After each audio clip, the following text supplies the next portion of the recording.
Imagine a life where you have to rummage through the forest for your next meal, whether it be nuts, berries, fruits, anything you could possibly think of. Or in terms of meat, you have to go hunt and forage and fight for that next meal and have no convenience of what we have in the modern world today. You don't have any grocery stores, no online shopping, or anything. And this is exactly what it was like in the ancient times of before we seen the advancements of modern farming. Farming was the building block, what led to the modern world as we know it. If it weren't for farming, the convenience of how we get our food today would cease to exist. For me, farming and gardening has always been a major part of my life because of my parents' interest in growing organic and quality foods, including meats itself. My family has done ranges of things from raspberries, tomatoes, strawberries, peppers, almost if you name it, we've probably tried it, including things like chickens, turkeys, and pigs. We've done all of it. So, in this speech, I will be discussing the progression of farming throughout history, which has molded society that we live in today. The main points we will cover will be the ancient times of farming, advancements in technology, and then the impact of modern farming today. To begin with ancient times of farming, we'll talk about around 11,000 BCE. In the earliest days of farming, humans transitioned from a nomadic lifestyle where they were fighting for their food, as I mentioned before, and they will move more into a stationary, like societal-based farming, kind of what we know today. They cultivated crops and their own livestock.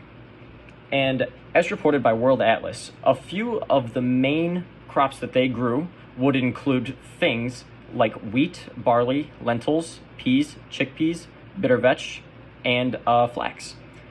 With the development of this stationary lifestyle in ancient times, cities and communities would result from this, and ultimately leading to what our version of cities and stuff are today.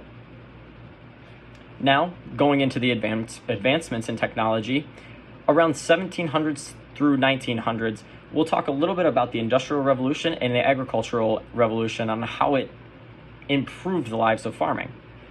Beginning with the Industrial Revolution, it played a major role in making a successful move towards a more efficient farming system, and reported by Ag America, in the year of 1794, a man named Eli Whitney patented the first cotton gin, which is one of the biggest inventions of its time period.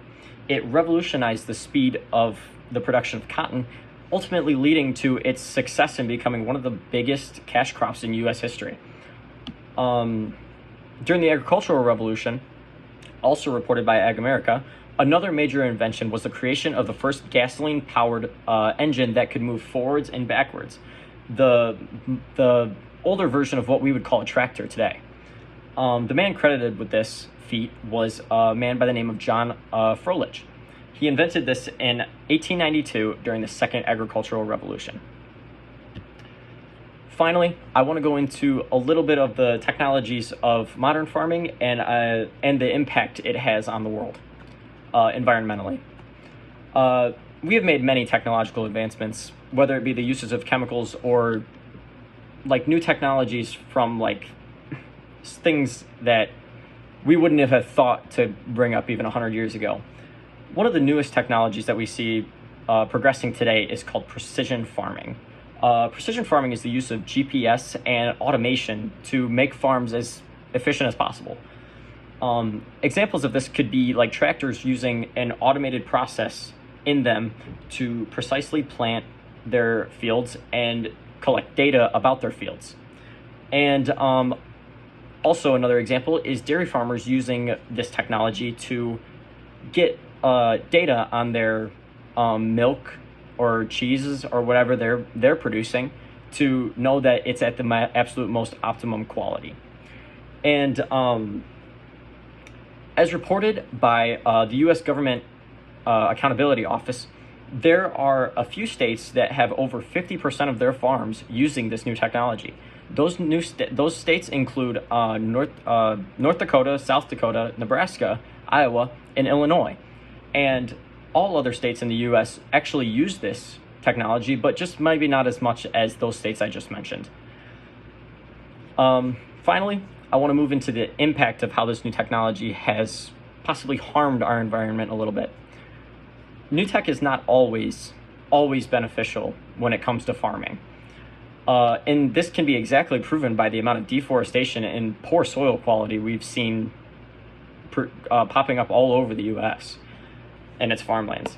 A survey was done by Statista, and it is projected that our total uses of pesticides will increase from 4.3 metric tons in 2023 all the way up to 4.41 metric tons in 2027, which we are falling very close to.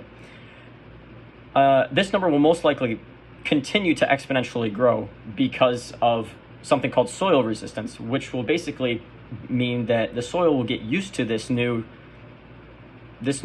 stuff that we're putting in it, and it will only make the soil quality worse.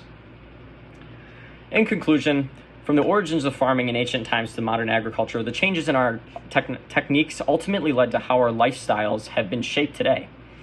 Today we have touched on a few things like the ancient times, advancements in technologies, and modern technology that has impacted this world. I want to wrap it up by saying the present today will not be the same as the future tomorrow, and taking careful steps towards a safe and quality style of agriculture will continue to be the foundation of how we live. Thank you.